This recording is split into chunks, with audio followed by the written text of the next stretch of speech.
Okay, hi. Today we're going to be talking about a special case of forces and Newton's laws. We touched on this last week a little bit. We talked about objects that were on an incline or an angle.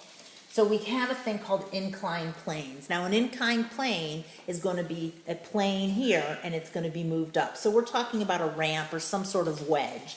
So you have this box that's sitting on a ramp and it's going to be a specific angle theta. So what's going to be happening to this box? If theta gets larger and larger, eventually this box is going to slide down the ramp. And if theta gets smaller and smaller, that box will probably stay put. So what we're going to be doing is talking about what are the forces that act on the box. So of course we have the force of gravity. And remember, force of gravity always goes straight down. Okay, so even though it's on an incline, that force of gravity is always in the negative y direction. Now we have a normal force as well because we have an object on a surface. And the normal force is always perpendicular to the surface. So our surface is right here, and perpendicular would be right here. So we have this normal force right here that's perpendicular.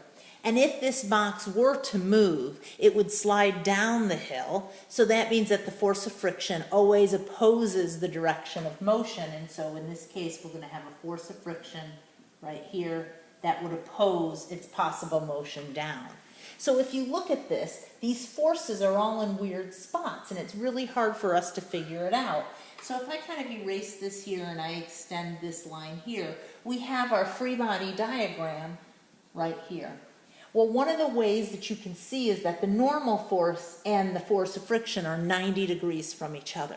So the easiest way for us to solve this is to skew our axes. And what that means is you're going to look at the axes and you're kind of tilt your head.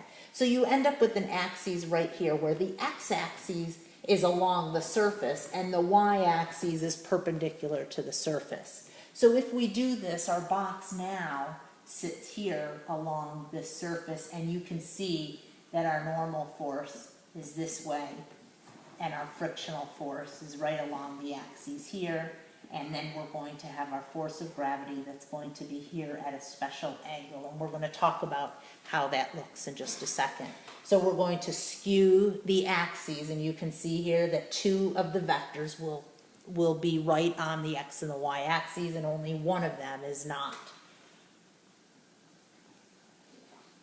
Okay, so let's get a little bit more specific now.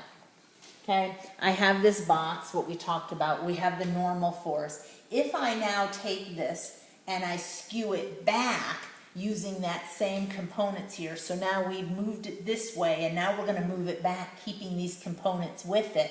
This normal force is along the y-axis, and right here it's along the y-axis. This frictional force is along the x-axis, and it's still along the x-axis. This force over here is in the third quadrant, the first, second, and then the third quadrant, right along here. Now our only issue now is what is the theta?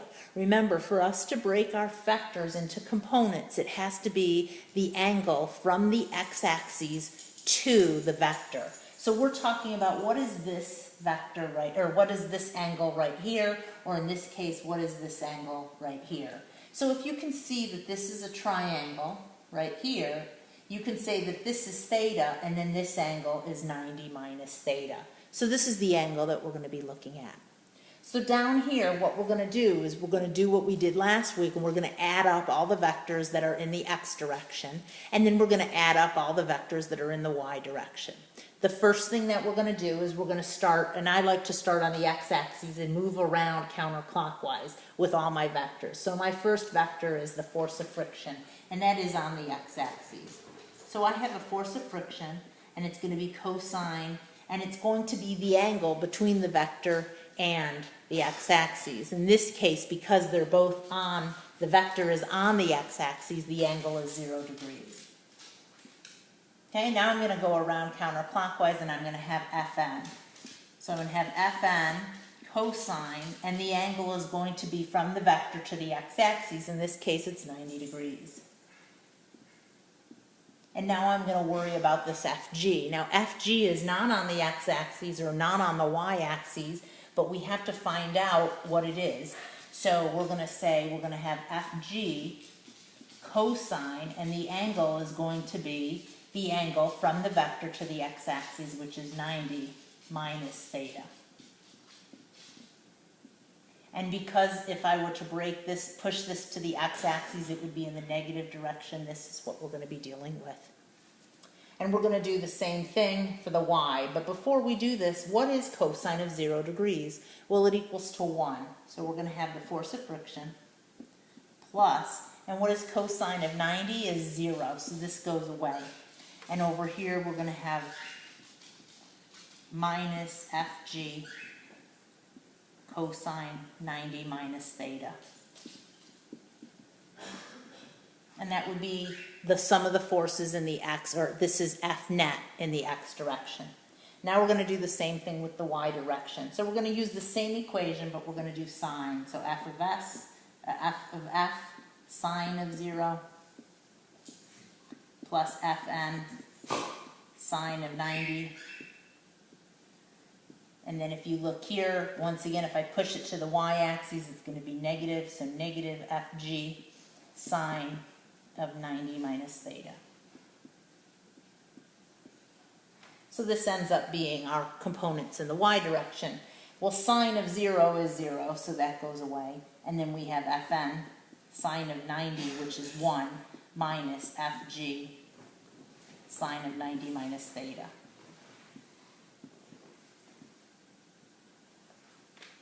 Okay, so let's actually try an example that has numbers in there and a problem. So we have this sled, and it slides from rest atop of a snow-covered hill. If the hill is inclined by 30 degrees, right here, we know theta is 30, and the coefficient of kinetic friction, which means it's moving, its mu sub k, is 0.18 right here, what is the sled's acceleration? So I'm looking for the acceleration. So the first thing I do is I'm going to have my free body diagram with the object. Force of gravity is always straight down. The normal force is perpendicular to the surface. And if this sled were to go down, it would go down the hill, which means the force of friction is opposing it or going up the hill. So now I'm going to draw my axes, my x and my y. So it's been skewed, and I'm going to skew it back. I have my normal force going in the positive y direction. I have the force of friction going in the negative x direction. And I have the force of gravity now in my fourth quadrant. Okay? And remember, this is going to be 90 minus theta. Okay, so now what I'm going to do is I'm going to break up my x components. So F net in the x direction, this is what we were doing before. We were coming up with the net forces, is going to be equal, and we're going to start on the x-axis and go counterclockwise again. There's nothing on the x-axis, so we're going to do Fn cosine 90 degrees. Here we have minus F of friction cosine 0 degrees. And then we're going to add here F of g cosine 90 minus theta. Well, theta is 30, and 90 minus theta is, or 90 minus 30 is 60 degrees. Well, what we want to do is remember what F net equaled to. It equaled all the forces, but it also equaled mass times acceleration. So if this sled were to be moving, it would be moving along this x-axis or along the plane. So we're going to say that that equals mass times acceleration. So if we clean this up a little bit, we're going to have Fn cosine 90. Well, what's cosine 90? It's 0, so this goes away. So we're going to have minus the force of friction cosine of 0, which is 1, plus Fg cosine 60 equals mass times acceleration. And this is the acceleration that we're looking for. Well, we don't know F of friction, and we don't know the mass. So we have 3 unknowns. And when we have 3 unknowns, it means we're going to need to have 3 equations as well. So we need to find 2 more. So we're going to do the same thing now in the y direction. So we're going to say F net in the y is going to equal the same thing, but we're now going to do sine. We're going to say F of n sine of 90 That's right here. Then we're gonna do F of friction, sine of 0.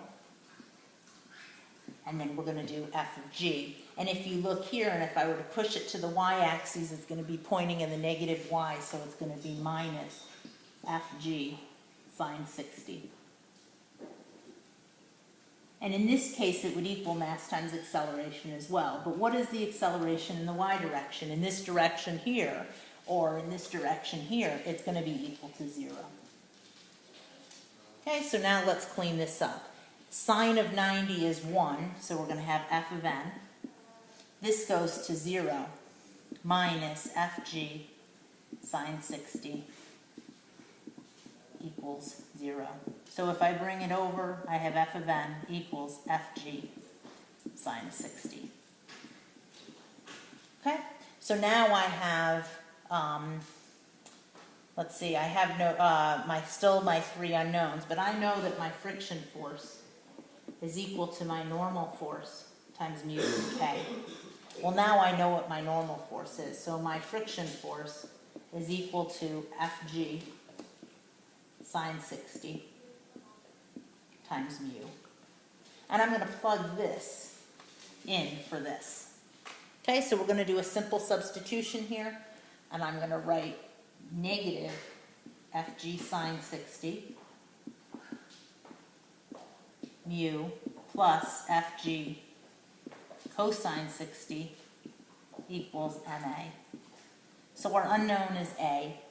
Well, if we exchange the Fg to Mg, we have negative Mg sine 60 mu plus Mg cosine 60 equals Ma. We can solve for A. All of this is known. Now you can say, well, they didn't give us the mass of the sled, so we have a problem, but we have a mass in all of these, so we can cancel them out. We can factor the m's out. So we have negative g sine of 60 times mu plus g cosine of 60 equals A.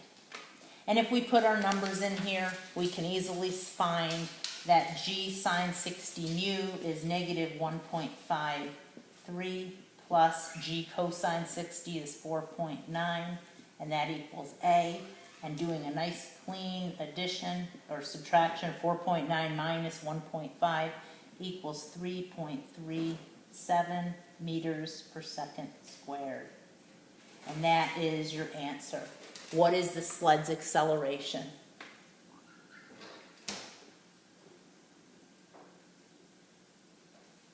Okay, and our last problem we're going to do today before you do your homework. Jeff, who weighs 640 newtons, sits on a slope of a hill that descends at an angle of 35 degrees from the horizontal. What are the components of his weight, parallel and perpendicular to the surface of the hill? Well, if I look here, I have this guy sitting here, and he's going to have his gravitational force that's going to be straight down, and then he's going to have his normal force straight up, or perpendicular to the surface. And so right here is our free body diagram. The angle from the vector to the x-axis is 90 minus theta.